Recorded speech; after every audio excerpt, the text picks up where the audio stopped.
si es que hay personas que no pueden entrar, me avisan, porque no estoy seguro si me está avisando esta cosa de las personas que están en sala de espera, ¿ya? Voy a asumir que me lo va a avisar. Bien, bueno, la sesión está grabando. Buenas tardes. Vamos a empezar esta nueva sesión del bloque de ontología de la ciencia y a ver, justo ahora está entrando más personas y este Meet es pésimo para permitirme admitir mientras presento, no me deja, ¿ya? Entonces, cada vez que entre alguien voy a tener que interrumpir la presentación para dejarlo entrar. Muy malo, no me gusta. Pero tuve un problema con Zoom, que entré al Zoom on Demand de la Católica y me cortó el tiempo a 40 minutos, así que estoy pidiendo que por favor me resuelvan esto y me lo dejen en tiempo ilimitado. Oye, Waldo, disculpa. ¿Sí? Sobre dos cosas. Sobre el Meet, puedes nombrar a alguien, por ejemplo, a Raúl lo puedes nombrar coanfitrión, entonces él puede aceptar a la gente mientras tú estás presentando. Ah, ya. Y sobre el tema del Zoom, estuve justamente leyendo porque a mí también me dio el mismo problema y según decía que era normal que te apareciera los 40 minutos, que no debería cortarte, lo que te dice así como, tienes 40 minutos pero que no debería cortártelo. Eso fue lo que yo Bueno, leí yo en tuve, página de la universidad. No sé. sí, yo tuve el caso de un colega que hizo caso omiso de esos 40 minutos y sí se cortó. Y no le pasó solo a él, le pasó a varios en física, así que Entonces no vamos, será tu problema. vamos a tener este problema, ¿ya? Bueno, pero esa solución al MIT a lo mejor puede ser más útil. Espérense, voy a ver si que puedo dejar a Raúl de coanfitrión. No me deja esta cosa. No tengo la menor idea cómo dejar a Raúl de como coanfitrión. Así que ya, no importa. Vamos a continuar entonces y voy a tener que ir interrumpiendo cada vez que entre él. Bien, como estaba diciendo, estamos viendo el bloque de ontología y vamos un poco a recordar lo que hemos visto y a responder las dudas antes de avanzar. Bueno, estábamos viendo el tema de las distintas visiones de mundo y también vimos que dentro de las distintas visiones de mundo, al menos dentro de la actividad científica, lo que se tiende a utilizar, al menos en ciencias naturales, por supuesto que esto es cuestionable en ciencias sociales o humanidades, se tiende a utilizar más la visión dualista, es decir, se tiende a asumir que una cosa son los seres humanos que investigan el mundo, ¿no es cierto? Y otra cosa es el mundo en sí, el cual tiene una existencia propia, ¿ya? Y también habíamos visto que dentro del tema ontológico, que son las referencias de los conceptos de la ciencia, hay algunas categorías ontológicas que nos son bien útiles para comprender la ciencia como actividad, ¿ok? Y esa categoría ontológica, si mi memoria no me falla, perdón, voy a saltarme esto un poco, vimos las categorías ontológicas de objeto, por ejemplo, la hipótesis del átomo se refiere a un objeto material microscópico, es decir, entidades que poseen existencia propia, entendiendo objeto en un contexto materialista, es decir, asumiendo que existe una realidad material independiente de nuestras ideas, el átomo sería un objeto material, la selección natural sería un proceso, ¿ok? Un proceso del mundo, entendiendo proceso como las distintas etapas de cambios de estados que sufren los objetos, es decir, los objetos del mundo no son inmutables, ¿ok? Objetos, por ejemplo, perdón, como una estrella, como una piedra, son objetos que poseen existencia propia, pero a la vez cambian. Creo haber escuchado que entró alguien, déjenme admitirlo. Sí. Y, perdón, y dentro de los objetos, ¿no es cierto? Vimos que hay objetos microscópicos, macroscópicos, objetos como un perro también vimos, o una roca, una célula, una estrella. Vimos también que se pueden conocer y clasificar en base a sus propiedades. Y lo que definimos como propiedad, y creo que hasta ahí llegamos, son los atributos o características, ¿no es cierto?, que se manifiestan en los objetos. lo cual quiere decir que las propiedades no existen, sino que existen propiedades de objetos, y esto nos lleva un poco a clarificar algunos conceptos como el concepto de masa. Quiere decir que no existe la masa, existen objetos con masa, ¿ok? No existe la energía, existen objetos con energía, y lo mismo con el volumen, ¿ya? Y creo que quedamos hasta ahí, ¿no es cierto?, con esas tres categorías ontológicas, las de cosa o objeto o ente, proceso y ya. Y creo que habíamos quedado hasta ahí. No sé si hay alguna duda. También le subimos un texto, ¿no es cierto?, que es un capítulo de mi libro, para que ustedes le echen una leída, a ver si es que entienden. Ahí está un poco la síntesis de estas cosas. Y obviamente que estoy dispuesto a, y es bueno que sea así, a discutir preguntas, comentarios, sugerencias, algo que quieran agregar. Los escucho, las escucho. Dudas, consultas de lo que hemos visto hasta ahora. ¿Todo claro? ¿O hay algo que todavía no les queda claro?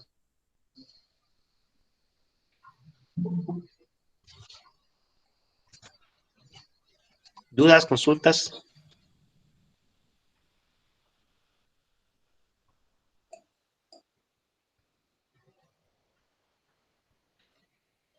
No les puedo creer que tienen todo claro. ¿Leyeron el texto que Sí, pero no tengo todo claro, solamente que formular preguntas acá es como igual se hace complejo a la hora de formular una pregunta así directa. Yo creo que es más fácil, por lo menos para mí, preguntar durante la clase. A ver, pero por ejemplo, si ustedes tienen claro el concepto de propiedad, por ejemplo, ¿me podrían nombrar ustedes propiedades más allá de las que aparecen en las diapos que hemos visto? Propiedades, es decir, conceptos que hagan referencia a propiedades dentro de sus estudios que han tenido, de física, química, biología.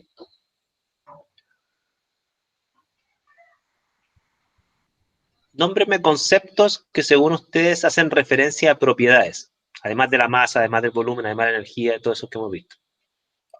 Pueden ser como elasticidad. Y ahora la elasticidad, ¿cierto?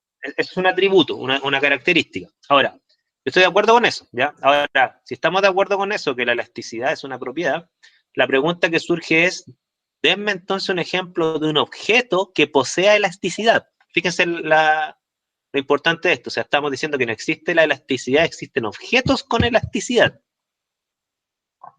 ¿Qué ejemplos de objetos poseen elasticidad?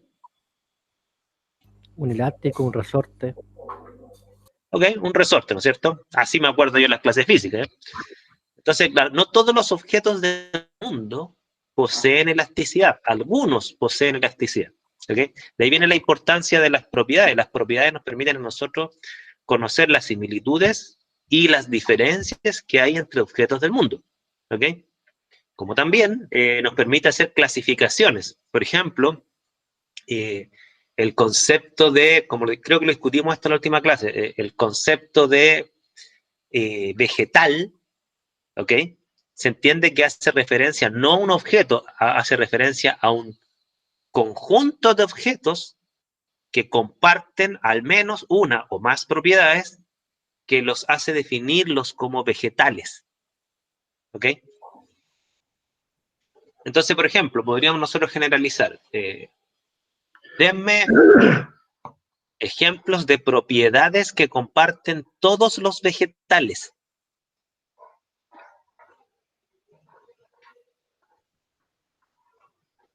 Por ejemplo. ¿Podría volver a repetirme la definición de vegetal? No, es que de hecho estamos al revés, estamos detrás de la definición de vegetal. O sea, se entiende que de existir una definición de vegetal, en ella al menos debieran aparecer las propiedades que comparten todos estos objetos para clasificarlos como parte de una misma categoría. La pregunta es al revés.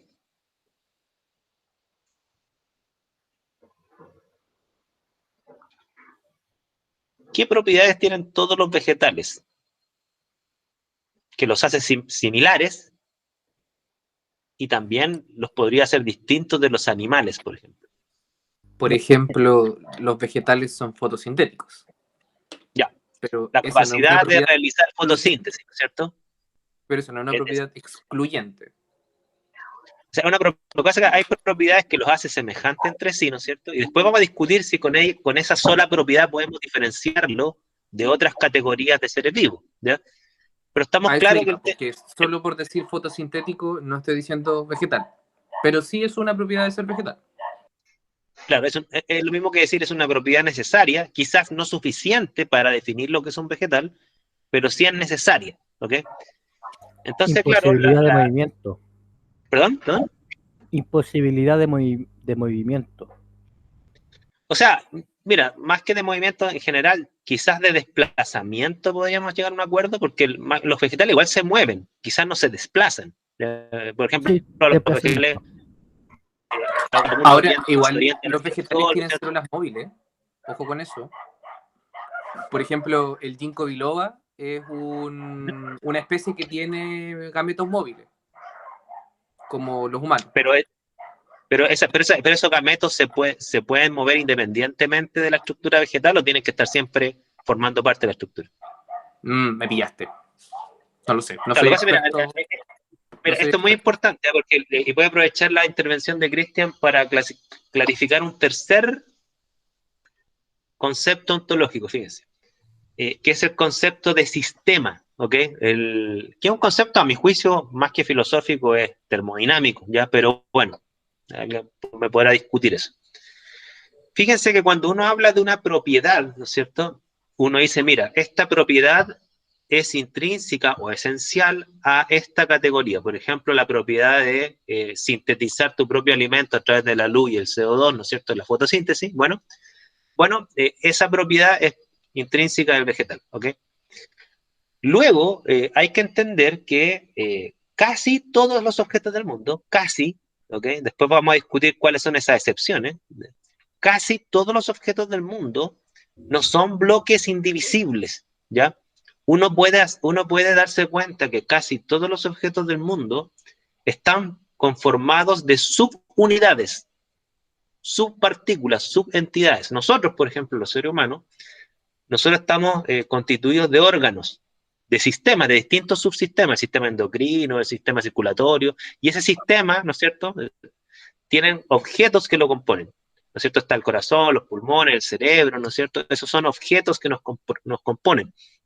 Y uno podría analizar este tema de los objetos que componen a las entidades llamadas humanas, ¿no es cierto? Y uno podría ir bajando en escalas de la realidad. Por ejemplo, uno dice, ya estamos hechos de órganos, pero si ustedes se van más a lo pequeño, los órganos están constituidos de células o de tejidos, los tejidos de células, las células están constituidas de organelos, ¿no es cierto? Los organelos están constituidos de macromoléculas, las macromoléculas de moléculas, las moléculas de átomos, los átomos de subpartículas atómicas. Se fijan que uno puede hacer un análisis de que una cosa es analizar un objeto como una totalidad, ¿no es cierto? Las propiedades que presenta el objeto como un todo, y otra cosa es lo que dice Cristian, es decir, analizar las propiedades de los objetos que componen esa totalidad.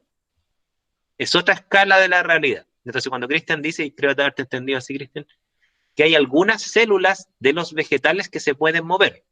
Ok, pero esa es una propiedad de la célula individual, no del vegetal como un todo, creo. Puedo ignorar muchas cosas de los vegetales. Entonces, muchas veces pasa, y lo vamos a discutir ahora, que, y aquí vamos a hacer una definición un poquito más rigurosa de lo que es una propiedad.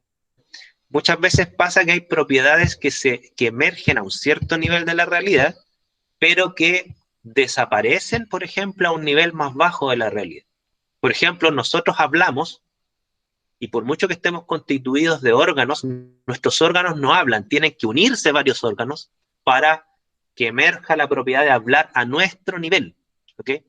Entonces, nosotros, ¿qué es lo que vamos a ver también en este curso? Que hay propiedades que son emergentes, es decir, que se manifiestan cuando interactúan entidades. El caso más simple en química es la vibración molecular, por ejemplo. La vibración molecular que se da en enlaces, ¿no es cierto? No existen los átomos vibrando, existen las moléculas vibrando, ¿ok? Entonces, cuando dos átomos interactúan y se forma una orbital molecular, ahí emerge la vibración molecular, ¿ok? ¿Sí? ¿qué pasa con el primer individuo que pasa una evolución, que agarra una propiedad distinta a la que está en el sistema de su entorno? Por ejemplo, imaginemos que todas las plantas o los vegetales tienen propiedades en común, pero la que nombró Christian tiene una propiedad muy distinta, que es desplazarse, por ejemplo. Claro. Esa planta con esa propiedad distinta genera un sistema distinto en que solamente se clasifica en sí misma, o sigue siendo vegetal.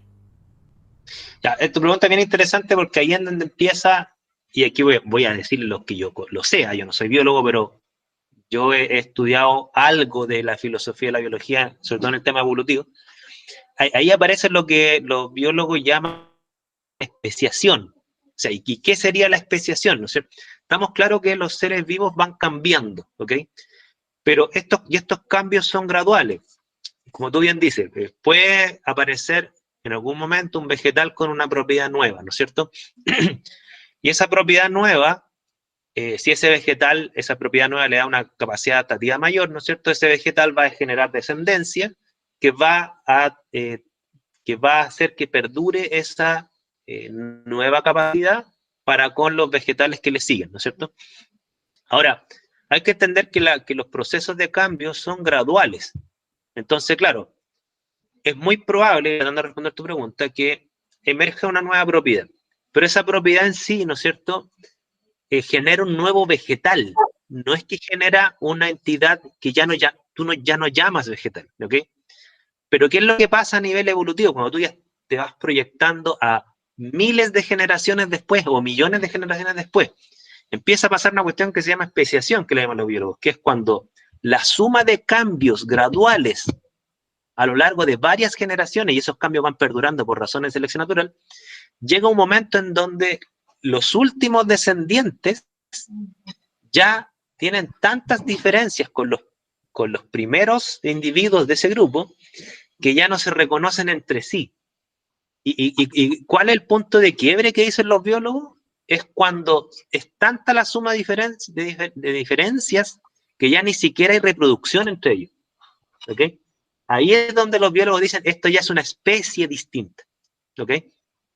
Entonces, cuando tú me dices que aparece un vegetal, por ejemplo, el día de mañana sale un nuevo tipo de palto, no sé, y que la palta es azul, supongamos, no deja de ser palta, ¿ya? Pero ¿qué es lo que pasa? Que llega un momento en donde ya es azul, ahora la cáscara tiene otro material, ahora se mueve, ahora ya no solo hace fotosíntesis, sino que también come. Entonces, ahí llega un punto en donde las especies son tan diversas en términos de los cambios que ya ni siquiera hay reproducción entre los miembros con géneros originales. Listo, ahí llegaste a un punto en donde tú estás hablando de una especie nueva, ¿ya? Es como que yo le dijera a usted, a ver, ¿cuándo nosotros pasamos a ser humanos y nos diferenciamos de los neandertal? ¿Ok? ¿En qué momento?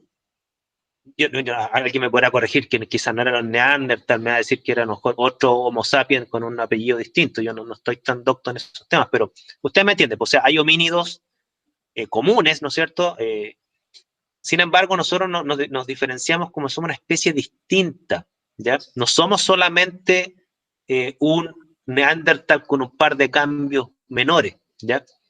Es una serie de cambios que se dieron a lo largo de sucesivas descendencias, en donde llegó un punto en donde ya nosotros ya no nos reproducimos con los neandertales si es que no hubiésemos encontrado. No sé si lo encontramos en algún momento. Algunos dicen que sí, algunos dicen que coexistieron, incluso pelearon, ¿ya? Pero no había reproducción.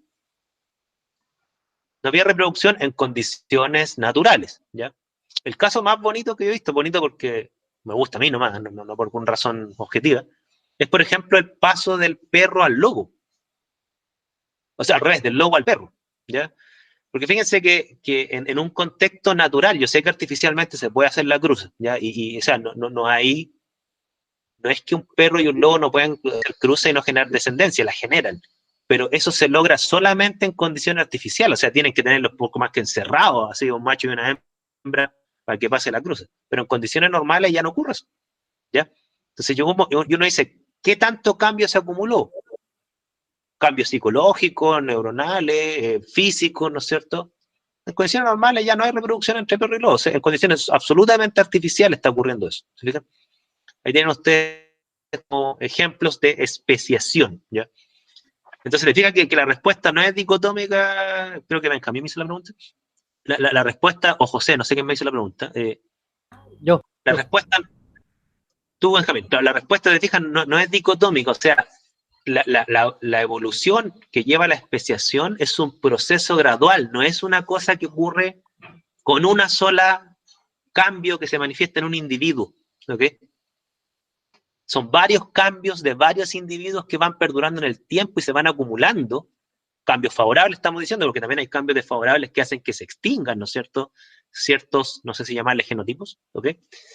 Y ahí se va generando la especiación.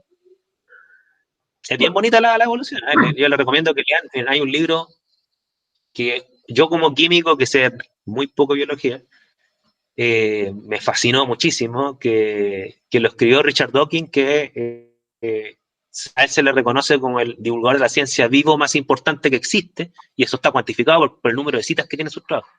Y él tiene un libro que se llama Evolución, el mayor espectáculo sobre la Tierra, ¿ya? Y Richard Dawkins tiene reflexiones filosóficas también bien interesantes para hacernos entender a los que no entendemos la evolución porque no ejercemos esa profesión de biólogo.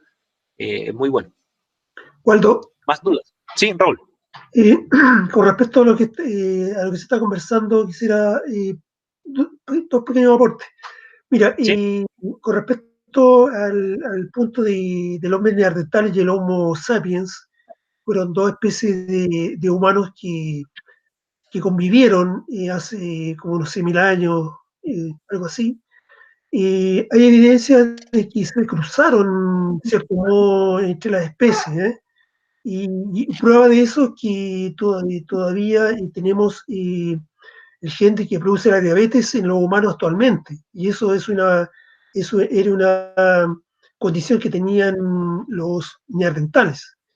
Y ahora, respecto a eso, por supuesto, los neandertales se extinguieron porque el Homo sapiens tenía más condiciones de adaptarse al medio y más posibilidades de sobrevivir y dominar el medio ambiente que los neandertales que quedaron más atrás y se extinguieron finalmente.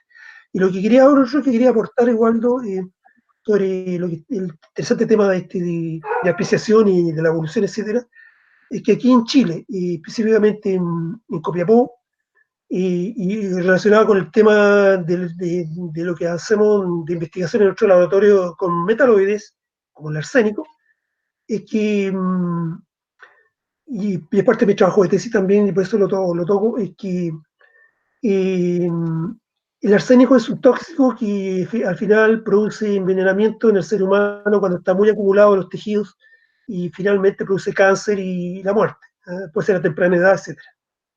Y sucede que en Copiapó encontraron personas que habían desarrollado la capacidad de tener resistencia al arsénico, o sea, el arsénico no les provocaba ningún tipo de daño, estaban como que, no sé si es la adecuada porque no me manejo, estaban como inmunes al arsénico. Entonces, lo han estado investigando y esa es una pequeña población de Copiapó. Y a mí me llama la atención, y he tratado de conseguir ese artículo, pero no lo he podido encontrar. Eso quería agregarte, Waldo. Sí, los casos que mencionan Raúl complementan un poco la pregunta que estaba haciendo Benjamín. O sea, podemos decir que un individuo que nació con una mutación que, tengo entendido que hacía el caso de Copiapó, incluso en otras poblaciones del norte, que nació con una menor cantidad de ciertas proteínas y por lo tanto eso genera que el arsénico ingrese en menor proporción dentro de ellas, ¿no es cierto? Que tengo entendido que es el caso, creo que expresan menos una proteína en algunas personas y eso les favorece a que la permeación de arsénico hacia adentro de la célula sea menor y eso les da más resistencia, ¿no es cierto? Entonces, supongamos que surgió, y de hecho que tengo entendido que es así, nació un individuo con esa característica, lo cual le dio una ventaja adaptativa porque vivió más años, ¿no es cierto? Aguantó más las condiciones tóxicas de altos niveles de arsénico, tuvo descendencia, sus hijos, hijas, ¿no es cierto? Heredaron, porque fue una mutación genética, heredaron eso, ¿no es cierto? Y se generó toda una serie de descendientes que empezaron a vivir más, ¿no es cierto?, que el resto. Pero hasta ahí dice hay mutación, o sea, hay un cambio de una característica, la cual no lo diferencia como humano, o sea, no es una propiedad esencial, ¿ok? Ahora, ¿qué es lo que pasa? Que si uno proyectara esto en el tiempo, ¿no es cierto? Y ya estamos viendo que son varias mutaciones que le dan varias características. Como yo les decía, lo que dicen los biólogos, llega a un punto en donde las poblaciones ya se separan y ya ni siquiera hay cruza, ni siquiera hay colaboración, y ahí empiezan a especiarse los individuos, ¿ok? Entonces, ahí viene el cuento. Hay otra mutación que es bien interesante, que es la que tuvo el atleta que tiene más medalla olímpica en la historia de los deportes, que es Michael Phelps, el nadador que ha ganado como 15 medallas de oro, no sé, una cosa por el estilo. Y él tiene una mutación que le permite mover, que le da como más flexibilidad a los tejidos y le permite mover el brazo en un ángulo más agudo, tengo entendido. Y eso le da una ventaja deportiva, lo cual le llevó a ganar un montón de dinero, porque en Norteamérica creo que le dan $1 millón por medalla de oro. Entonces el tipo es millonario, ¿no es cierto?, exitoso. Bueno, y él obviamente tiene una ventaja adaptativa que probablemente se la va a heredar a algunos de sus hijos. No digo que a todos, porque tengo entendido que hay genes que se expresan y otros que no, depende de la madre, obviamente. Bueno, y ahí se genera una descendencia con cierta ventaja, ¿no es cierto? Llegará un momento en donde hay humanos que tienen tantas ventajas respecto de sus progenitores que le dieron una población que se empezó a diferenciar. Quizás en algún momento nos vamos a especiar como Homo sapiens, vamos a tener otra especie Homo sapiens, pero eso se acumula en el tiempo, ¿ya? Más dudas, consultas. ¿Puedo hacer un comentario? Jiji. Sí, dale. Oye, sobre eso último que mencionaste de los humanos y su especiación. Igual es interesante el tema de la especiación de los humanos, porque claro, tú le planteas como una cuestión así, casi como el cyberpunk del futuro, donde están unos humanos superpoderosos y otros humanos, no sé. Pero más o menos, independiente que a lo mejor sea mucha ficción de mi parte, ese es como el escenario, ¿cierto? Ahora, igual si nosotros lo pensamos, y aquí de nuevo volviendo un poco a las clases anteriores y al dualismo, una de las características que nos hace humanos es juzgar en base a lo que nosotros observamos, vemos, y si bien el racismo es una cuestión del siglo pasado, el racismo sigue existiendo y hay gente que decide aparearse con cierto tipo de seres humanos y no con otros. Entonces, de alguna manera, para los humanos al menos, también hay una cuestión súper psicológica de la concepción de especie. Hay gente tan enfermamente racista que incluso no considera gente de otro color de piel como no persona. Entonces jamás se van a parir con ese tipo de seres humanos. Entonces ahí ya hay como una especiación como psicológica, cultural, no sé, como loco. Eso, solo claro, sí, entiendo lo que es bien interesante la reflexión que dices tú. O sea, el cambio de color de piel tiene arraigos genéticos. De hecho, nosotros somos los mutantes, no la gente afroamericana. O sea, tengo entendido el primer conjunto de humanos era de piel oscura, ¿ya? Claro, después surgimos en África. Y claro, después cuando vino la migración de África y empezaron a colonizar Europa, Asia, ¿no es cierto? Ahí en el paso de África a Europa se generó una mutación del color de piel y algunos lo asocian a que esa mutación les dio ventaja adaptativa para el tema de la nieve, el frío y cosas por el estilo, bueno, lo que uno quiera, ¿ya? Pero claro, estamos hablando de mutaciones que generan cambios fenotípicos que podríamos considerar como no esenciales para entender lo que es un ser humano, pero entiendo lo que dices tú, o sea, si el puro cambio de color de piel generó tantos problemas sociales a la hora de que se mezclen personas con colores de piel distintos, ¿no es cierto? Y proyecten esto a varios cambios, no solo de piel, ¿ya? Cambio de color de piel, color de pelo, no sé, que alguien nazca en vez con 10 dedos con 8, que tenga un cuello más largo, y si ustedes lo van proyectando cada vez más, claro, esa es como la idea de los biólogos, que llega un punto en donde hay poblaciones que ya no se reconocen como pares y no hay cruzas ni colaboración. ¿Okay? Ahí sería la especiación. No hemos visto eso en los humanos, pero sí lo hemos visto en los canes. ¿Okay? Y dicen que los seres humanos son en parte causantes de esa selección natural, o sea, que los lobos que tienen una psicología más de manada, ¿no es cierto?, los primeros lobos que por alguna mutación desarrollaron una psicología un poquito más sociable para con otra especie, son los que domesticaron los humanos. y después lo empezaron a alimentar distinto, las descendencias que eran más empáticas con los seres humanos lo empezaron a proteger más, ¿no es cierto? Y ahí se empezó a generar la selección, vamos a llamarla natural, algunos dicen que artificial, de los descendientes de los lobos que ahora llamamos perros, ¿ya? Y claro, ya los perros con los lobos no se reconocen naturalmente, si esa es a pesar que todavía, insisto, todavía hay cruza fértil, ¿ya?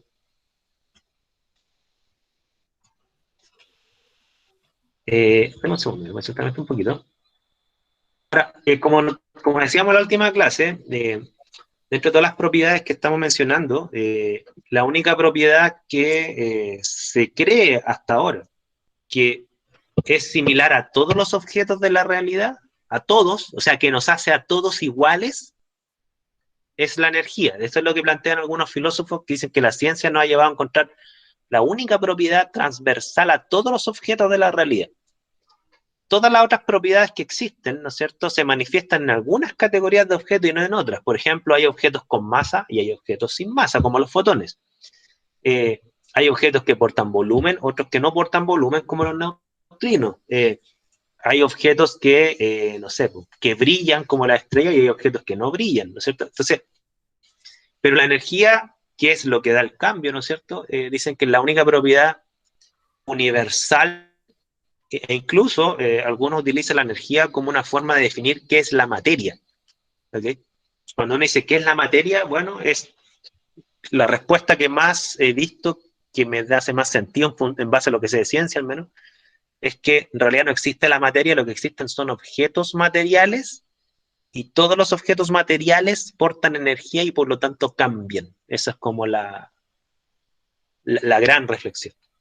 Las otras propiedades se manifiestan en algunos objetos, a veces se manifiestan cuando dos objetos interaccionan, ¿no es cierto? Piensen ustedes, a ver, ¿qué propiedades tenemos los seres humanos por el solo hecho de ser humanos? O sea, que no necesitamos interactuar con nada más para que esa propiedad se nos manifieste. Pulgares. Ya, cuando tú dices pulgares, ya eso es muy importante. Tú estás usando otra categoría biológica que no es de propiedad. Tú estás hablando de la composición de los seres humanos. Los seres humanos estamos compuestos de pulgares, ¿ok? La pregunta es, ¿qué propiedad te dan los pulgares? Eso es justamente lo que debía haber dicho. Entonces, la propiedad o sea, la propiedad de tomar las cosas como una garra, ¿no? Exactamente. De hecho, hay una una expresión para eso, pero no recuerdo cuál es la palabra. Mira, es una expresión que utilizan los tetras, que tengo entendido, que es una de las pruebas que te hacen cuando tú naces para ver si tienes algún problema, ¿ya? Sí, te toman... Te ponen los dedos en tu mano. Exactamente. Y la reacción natural de un bebé que nació saludable es que agarra los pulgares. Ese es casi un reflejo, ¿ok? Y este tema de doblar el pulgar, tengo entendido que casi ningún homínido la puede hacer. ¿Okay? Es uno de los muchos cambios que tenemos, ¿no es cierto?, que emergió en nosotros y nos dio una capacidad. ¿Sí? ¿Sí? ¿Alguien dijo algo? Perdón.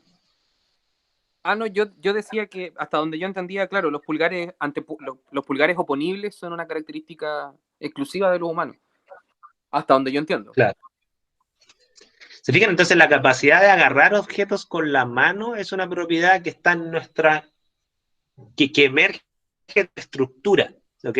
Desde nuestra composición y los objetos que nos componen y cómo interactúan, en este caso, son dedos que se conectan por tendones, con músculos a través de un sistema nervioso, no sé, toda esta serie de interacciones que se dan de nuestra composición para llevarnos a agarrar. ¿Alguien iba a decir algo, Benjamín? Los gorilas también pueden agarrar perfectamente con la mano. Sí, pero no tienen el pulgar.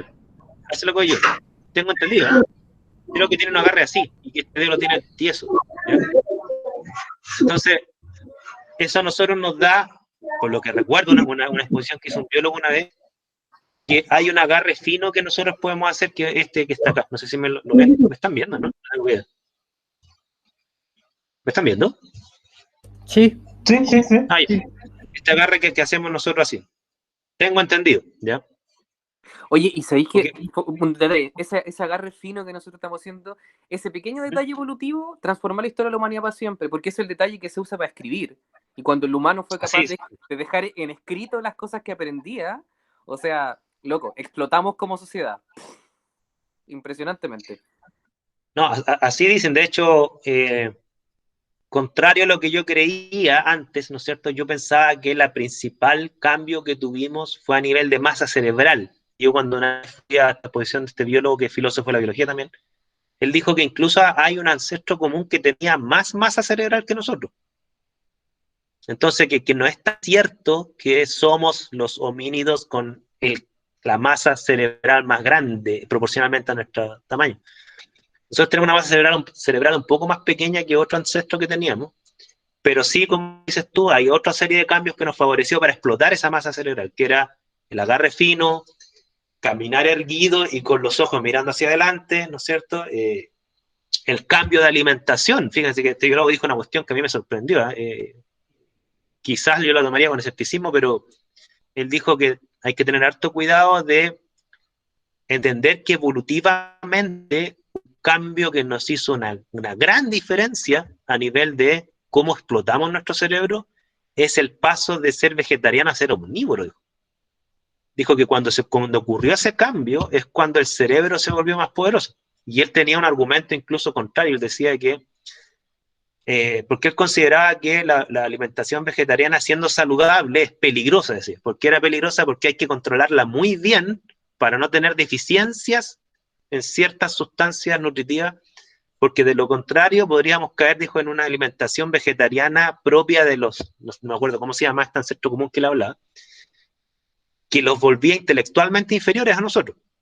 Y él daba algunos casos, lamentablemente, de padres vegetarianos, pero con poca formación científica en nutrición, que no le daban las mezclas vegetales necesarias para suplir la carencia de, creo que eran ciertas proteínas, un aminoácido, alguna cosa por el estilo, y los niños desarrollaban problemas intelectuales irreversibles. ¿Ya? Entonces era bien interesante el argumento que tenía. O sea, él no, por favor, si hay gente vegetariana aquí, no crean que esta persona decía que no hay que ser vegetariano, decía que era peligroso en el sentido de que se podía ser vegetariano, pero o vegano, ¿no es cierto? Pero con una muy buena asesoría nutricional, ¿ya? Porque en el fondo él decía que la alimentación omnívora tenía la ventaja que la probabilidad de cubrir todos nuestros requerimientos nutricionales a través de una alimentación omnívora es mucho mayor que a través de una alimentación vegana y que se podía lograr, pero con un estudio muy bueno de la proporción de proteínas, aminoácidos y cosas por el estilo. O sea, no era comer cualquier vegetal. En cambio, si uno come de todo, hasta sin mucha planificación, más o menos uno tiene cubierto lo básico. ¿Ya? Claro, ahí como dice Lina, hay una... creo que está la vitamina, la B no sé cuánto, B6, B12 creo, algo La por el estilo. B12. La B12. Ya tú eres bioquímico, Fitocobalamina. Cristian. Claro, esa creo tengo entendida que... O sea, bueno, voy a decir algo que sé que es falso, pero dicen que es de origen animal. No porque no estén los vegetales, me dicen que está, pero a concentraciones ridículamente bajas. O sea, que Exactamente. finalmente Y en la hay que carne está consumir en alimentos de origen animal para cubrirla, o en su defecto, tomar complementos de pastillas de esa vitamina. ¿Ya? Sí, porque los animales, como decías, los vegetales están ridículamente subexpresados, en la carne está ridículamente super expresada. Stanley Kubrick graficó muy bien ese cambio. Ah, en las películas, ¿cuál es esa? ¿2001? ¿Esa dices tú? Esa es Kubrick, ¿no es cierto? Yo soy re malo para el Sí, cine. cuando el mono golpea con el hueso al otro mono. Sí, sí. El amanecer del hombre, dicen ahí. Hay otra, viste, no es otro nombre entonces. Ahí dígame el nombre de la película, porque yo soy pésimo para memorizar nombres de directores, directoras, no sé, cosas por el estilo. Miren, pero ya, respondieron una parte de esto, ¿no es cierto? Propiedades que se nos manifiestan solo por el hecho de estar constituidos así, ¿no es cierto? Ahora, le hago la pregunta al revés. ¿Qué propiedades emergen al interactuar con otros humanos? O sea, que por sí solos nosotros no lo tenemos. El lenguaje. El lenguaje, ¿no es cierto? el lenguaje, la comunicación, ¿ok? Ahí tienen Es como ustedes... una generalización de habilidades sociales, podría ser. Claro, las propiedades sociales, es decir, propiedades que no se manifiestan con individuos aislados, sino que se manifiestan con individuos interactuando, son propiedades emergentes. ¿A qué me refiero con emergentes? Son propiedades de la sociedad, no de los individuos que la componen. ¿Ok? Por eso hay que hacer la diferencia entre una propiedad emergente que surge de la interacción de objetos versus la propiedad esencial que es propia del objeto. ¿Ok? A pesar que toda propiedad esencial humana uno la puede entender como una propiedad emergente de los órganos que nos componen. O sea, por ejemplo, ustedes pueden decir, mira, yo puedo observar, esa es una propiedad, ¿no es cierto? Yo puedo observar el mundo, ¿ok? Es una propiedad humana.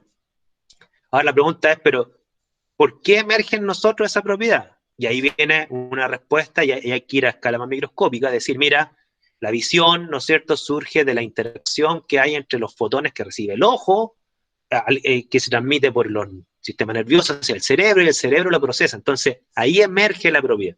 En el fondo, el humano observa, no el cerebro, pero sí el cerebro forma parte de esa emergencia, ¿ok? Junto con el ojo. Pero, Waldo, ¿tú no Tengo habías entendido. hecho recién la aclaración sobre el concepto de sistema, o no? Sí, pues, o sea, sistema, ya, entendamos como definición, ¿no es cierto? Por eso te decía yo, en este caso, cuando nosotros estamos hablando, el sistema de estudio viene a ser el ser humano, con todas sus propiedades emergentes. Porque si nosotros lo achicamos, los átomos que nos componen no hablan, las moléculas que nos componen no Exacto. tienen pulgares oponibles, ¿se entiende? Entonces, como la pregunta estaba basada en el humano, yo entiendo ¿Sí? de que el sistema del humano. Entonces, sí, ¿cierto? Estoy bien, ¿no? Sí, Por lo sí, tanto, todas las propiedades emergentes que pueda haber aparecido son del humano. Súper, es que por eso yo quiero hacer como precisar muy bien este punto, y qué bueno que tú me hiciste ver esto, porque creo que no me estoy haciendo entender, ¿no es cierto? Tú puedes analizar una propiedad emergente, pero esto va a depender de a qué escala de la realidad tú te paras. Si tú dices ya, fijémonos como objeto el humano. El humano es el objeto, perfecto. Entonces, ¿tiene propiedades esenciales el humano? Sí, y ustedes la nombraron. Ahora, el humano forma parte de sistemas, es decir, que interactúa con otros objetos del mundo con los cuales se relaciona y a la vez emergen propiedades nuevas de esta interacción. Sí, un ejemplo es un sistema social. Por ejemplo, la familia, ¿ok? La familia quizás es el sistema social más inmediato que tiene usted, ¿ya? Ahora, la pregunta es, nosotros cuando formamos una familia, o formamos parte de una familia, ¿no es cierto? Pues bien, interactuamos con otros seres humanos. En esa interacción, ¿qué intercambio hay? ¿Qué se intercambia en esa interacción? Porque ¿Cómo? toda interacción es un intercambio. ¿Tú te refieres como a energía, materia, ese tipo de cosas? ¿Así como químico? Intercambiamos energía. Sí, intercambiamos energía, sí. Como cosas ¿Qué profundas, más? así como emociones, experiencias, Plata, conocimiento. vivencia. Ya, intercambiamos conocimientos. Alguien dijo ¿ok? plata por ahí también. Intercambiamos emociones. Súper. ¿Qué más?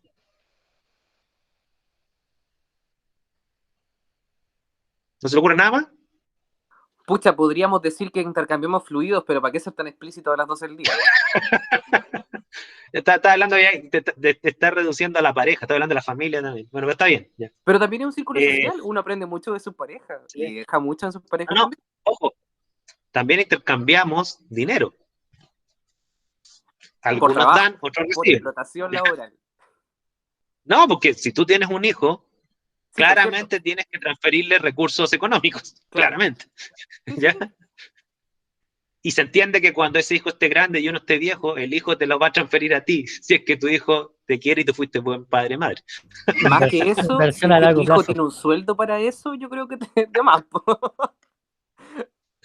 De hecho, yo soy Si un a tu hijo se le defensor ocurrió ser bioquímico, yo soy un defensor que el principal sistema de reparto a la hora de jubilar que debiera existir, el primero es entre los hijos y sus padres, ese es el primero. yo Después también el estoy de Estado. acuerdo con eso. Después Los el hijos Estado. deben hacerse cargo de ser padres en el futuro. Estoy totalmente de acuerdo con eso. El problema está en los que tenemos un solo hijo y no alcanzan. Sí, pues, un hijo Bueno, para ahí dos la padres. capacidad reproductiva.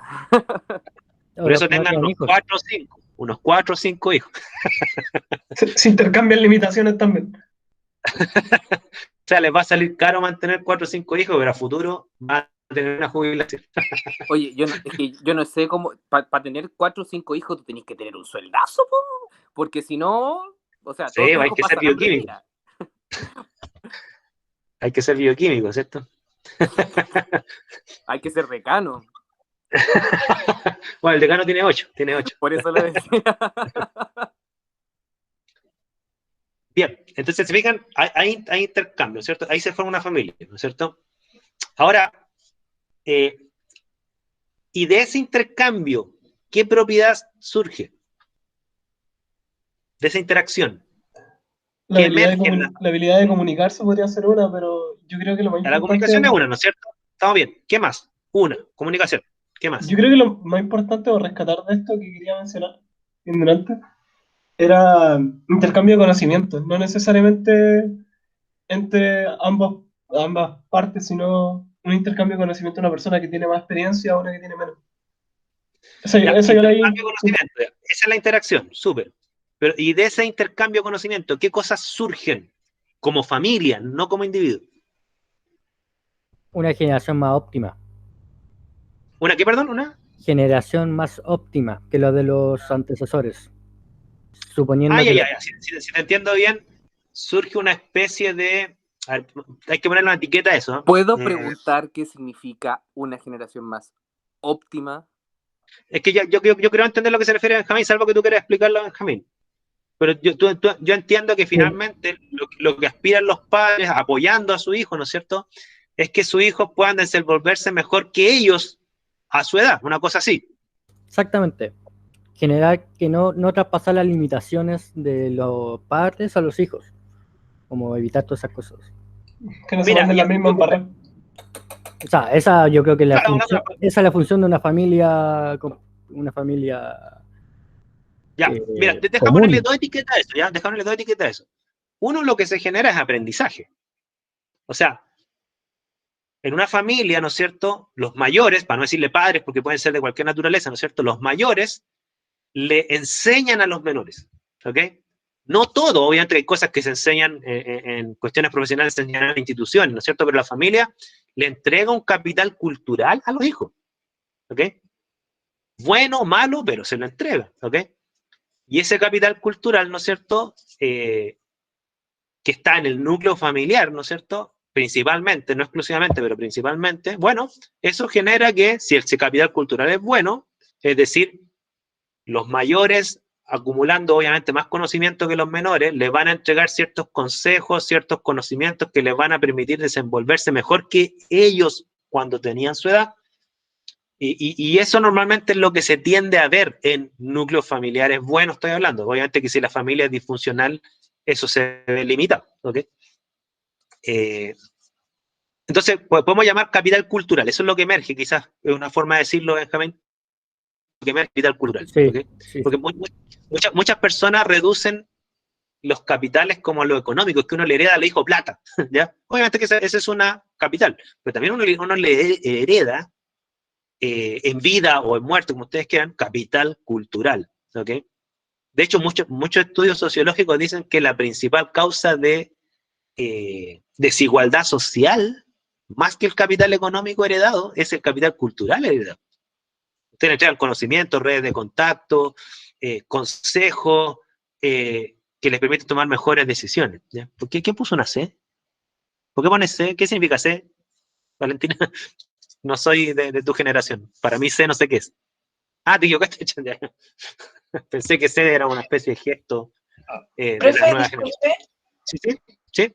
es que me perdí con tantas interacciones al final. ¿Cuál era el punto del ejemplo?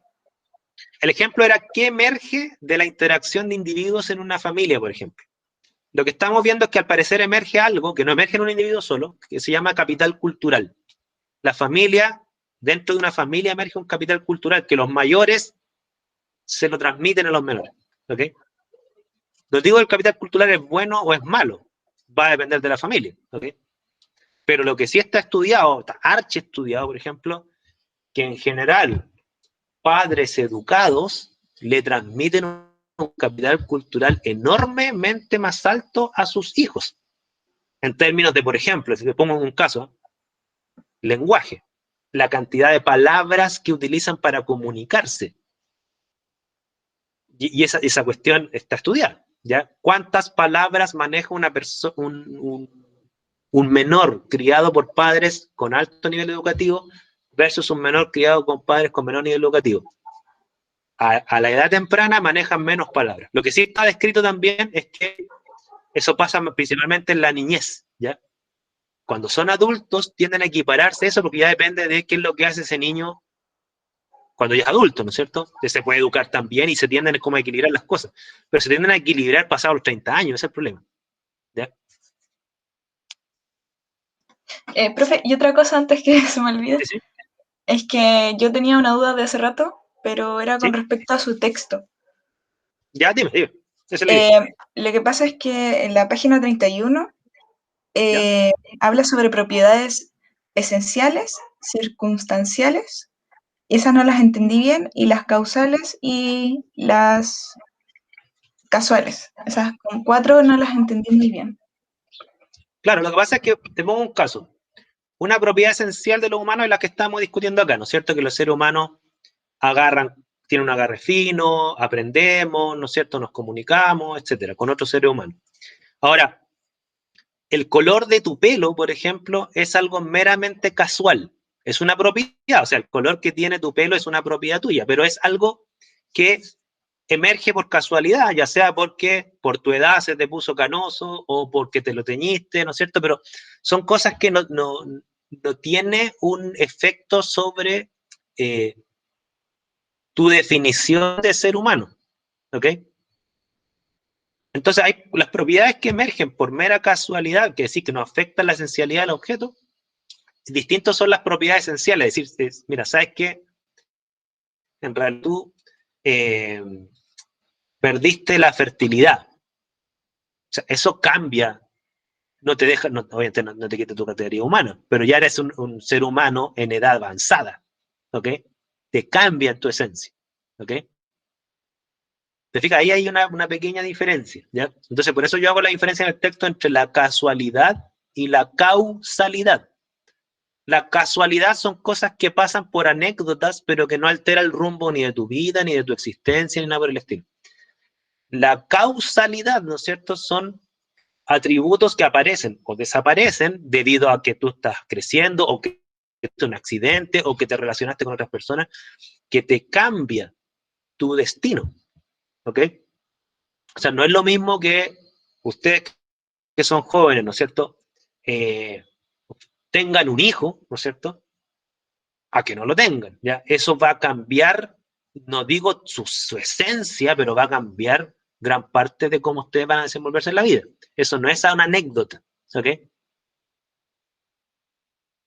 No sé si me explico. Hay cosas que pasan por anécdota que no alteran en nada, ¿no es cierto? Y hay otras que son causas de cambios en el individuo, cambios esenciales que no los puedes revertir, ¿ok? O es muy difícil revertirlo, por así decirlo. Ya, profe, comprendo. ¿Ya? Más dudas, consultas.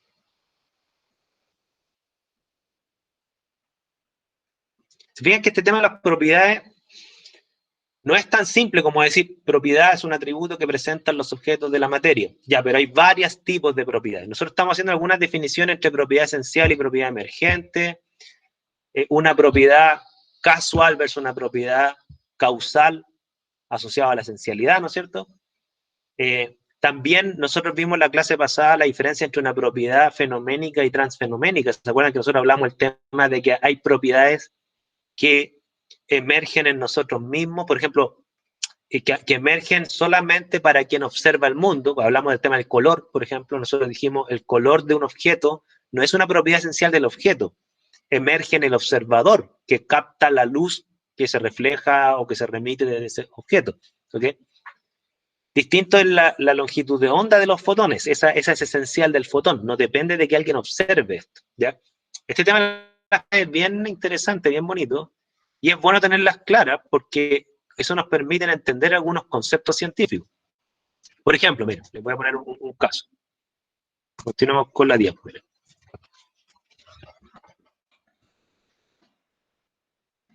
Nosotros ya hablamos ya de los objetos naturales, y hay gente que le gusta hacer la diferencia entre objeto natural y objeto artificial, ¿ya? Yo esa diferencia, si bien es cierto, la pongo en el texto, no le doy mucho importancia.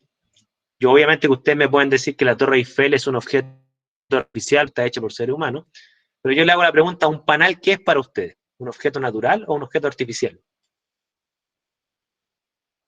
De hecho, puse la foto del panel, tanto aquí como en el texto, deliberadamente para generar controversia, ¿ya? No es tan simple. Una piedra es un objeto natural. Ahora, si la pulimos un poco, ¿es artificial? Si la pule un humano, la pule el viento, no lo sé, ¿ya? Piénsenlo. Las propiedades, ¿no es cierto? Fenoménicas, transfenoménicas. Una cosa es el olor y otra cosa es la molécula de ácido sulfídrico, ¿no es cierto? Una cosa es el amarillo y otra cosa es 589 nanómetros de la longitud del sodio. Una cosa es el color azul y otra cosa es la refracción de la luz, ¿no es cierto? Son cosas subjetivas u objetivas, ¿no es cierto? Ahí la estamos viendo. Entonces, dentro de las propiedades transfenoménicas, o algunos le llaman primaria, masa, energía, temperatura, momento angular, carga, son propiedades que son esenciales a ciertos objetos y no dependen de un observador que las defina, ¿ya? Y yo en el texto te puse esta tabla, ¿no es cierto? Un poco para diferenciar las propiedades transfenoménicas de las fenoménicas. La densidad de agua es una propiedad transfenoménica de si la observamos o no depende de nuestros sentidos, digamos. Que es incolora, eso es incolora para nosotros. O sea, el agua es incolora para nosotros, porque nosotros no captamos esa longitud de onda del agua, ¿ya? Y vemos algo transparente, pero para otro ojo distinto al nuestro no va a ser incoloro. ¿Ya? En una pieza donde no entra luz solar, ¿no es cierto? Nosotros veríamos todos los objetos oscuros, no veríamos nada, ¿ya? Sin embargo, alguien que tenga visión infrarroja sí va a ver objetos, y lo va a ver con colores, a pesar que no entre ni una gota de fotones del sol, ¿ya? Entonces, los colores, los olores, ¿no es cierto? Las texturas son fenoménicas, ¿ya? ¿Se entiende la diferencia entre fenoménica y transfenoménico, no?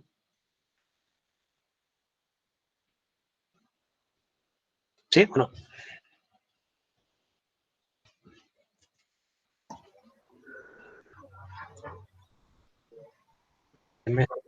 Se me falta algo. Disculpa que me devuelva, pero se me perdió una diapo. Disculpen. Waldo, y las propiedades transfenoménicas son las que estudia la ciencia en general. Sí, generalmente la ciencia se tiende a detener en las propiedades transfenoménicas, no en las fenoménicas. Y la explicación sería más o menos la siguiente. Lo que busca la ciencia es explicar lo que vemos, ¿ok? Y claro, yo para explicar lo que veo tengo que recurrir a categorías que están más allá de lo que veo. Por ejemplo, ustedes pueden ver a una persona que se desmaya, ¿no es cierto? Pero ustedes no ven por qué se desmayó. Normalmente las causas de los fenómenos naturales están a una escala inobservable. ¿Estamos? Entonces, claro, ¿por qué esa persona se desmayó? Hay toda una explicación que se le adquirió un virus, que le generó un problema en las células, los tejidos, y eso le afectó el sistema respiratorio y se desmayó. ¿Ok?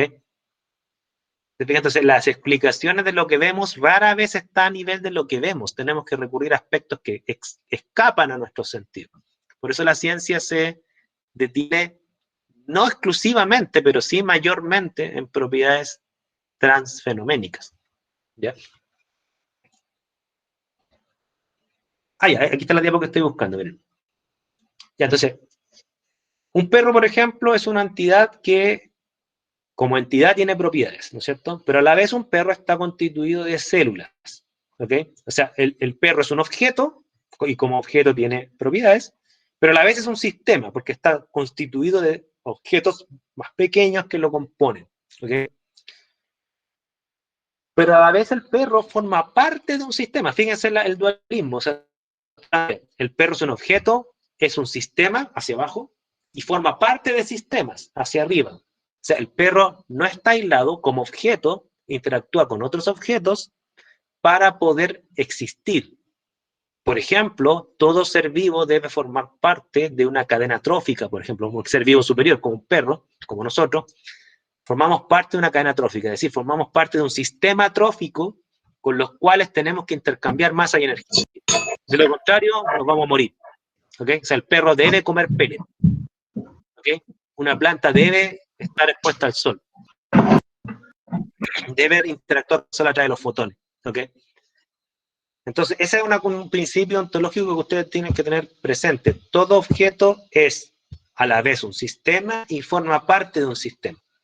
Yo le había dicho a ustedes que, yo hablando con unos físicos, un físico me dijo, mira, quizás los únicos objetos de la realidad que no son un sistema en sí, o sea, que no tienen constituyentes, son los fotones y los electrones. O sea, según ellos, hasta donde sabemos en ciencia, los fotones y los electrones son las únicas partículas elementales que existen. O sea, no tienen subpartículas que lo compongan. No sé si me explico.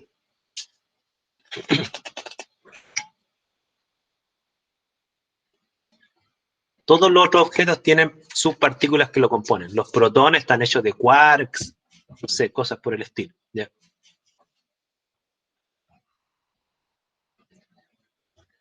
Y aquí están un poco los niveles de la... Por ejemplo, un átomo tiene sus propiedades esenciales. Tiene masa, volumen, electronegatividad. ¿Okay? Cuando interactúa con otro átomo, ahora empieza a vibrar. Se forman los enlaces y los niveles vibracionales. Cuando la molécula es más grande y interactúa con otras moléculas, ¿no es cierto?, se puede replicar. Y cuando ya forma macromoléculas con un todo que intercambia masa y energía y se autoorganiza, ¿no es cierto?, con materiales del entorno, bueno, eso ya es un ser vivo. ¿Ok? ¿Tengo entendido? Puedo estar equivocado. Entonces la realidad tiene varios niveles. Esa es una cosa que hay que tenerla bien presente, ¿ya? Desde los niveles más microscópicos hasta el nivel más macroscópico. O sea, el átomo forma moléculas, moléculas, macromoléculas, macromoléculas, tejidos, macromoléculas, organelos, células, células, tejidos, órganos, animales, individuos, lo que ustedes quieran ver, sociedades. Las sociedades están en un ecosistema llamado planeta y nuestro planeta está en un sistema planetario, ¿no es cierto? Y este sistema planetario está formando parte de una galaxia, y esa galaxia está formando parte de sistemas galácticos, ¿no es cierto? No sé si muy volado lo que estoy diciendo. ¿Ya sabían esto o no? Esto particularmente, yo por lo menos sí.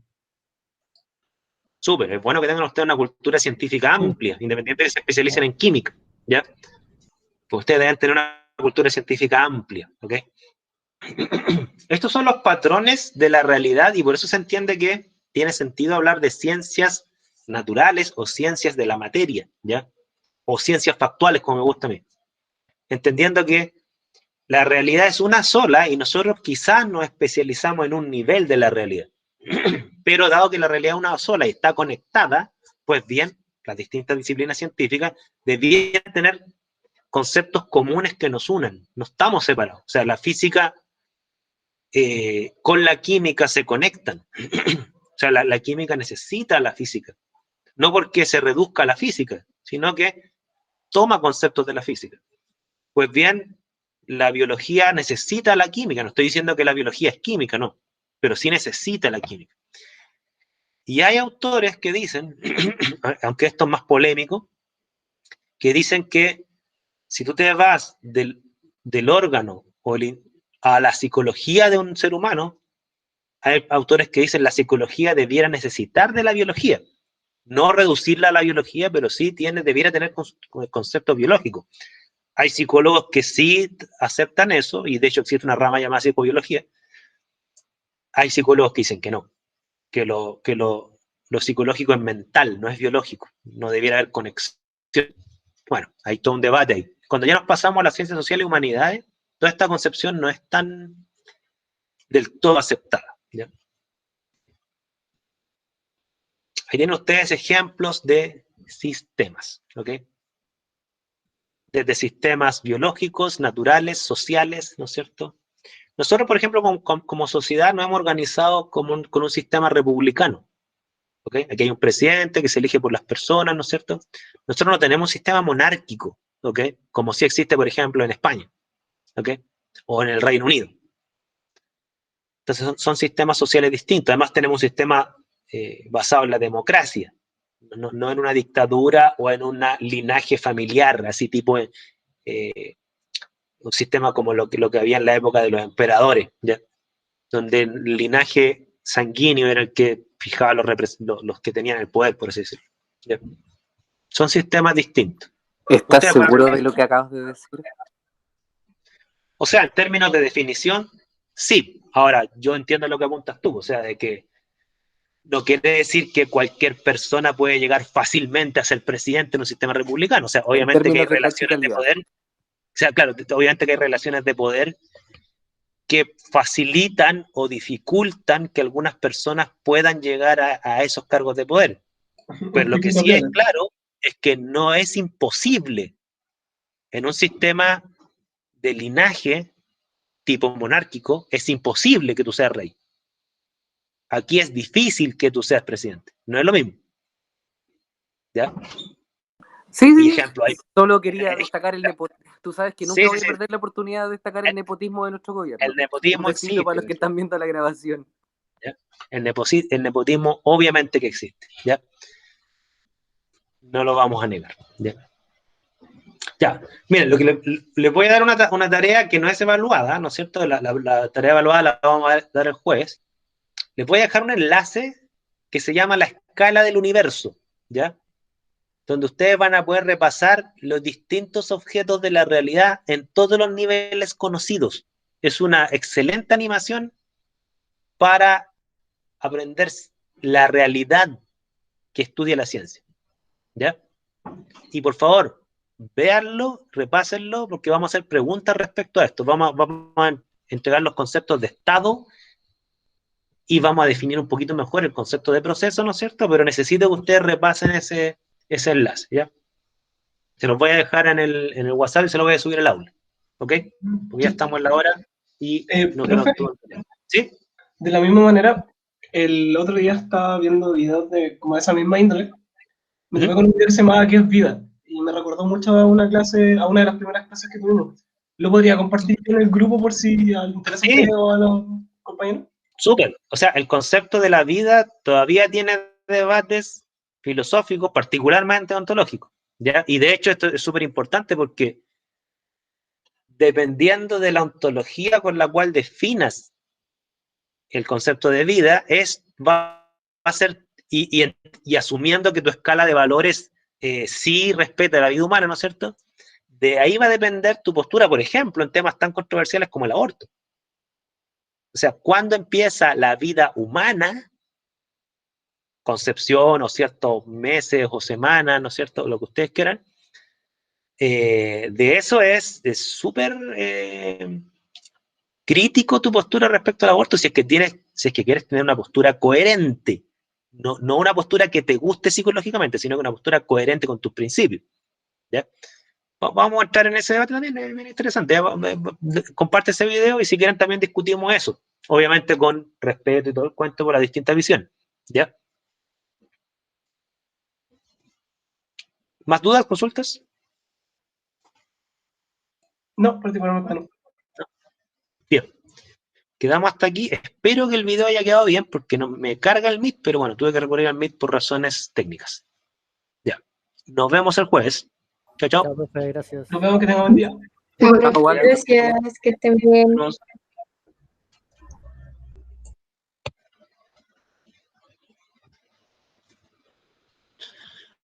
a ver si funciona esta cosa.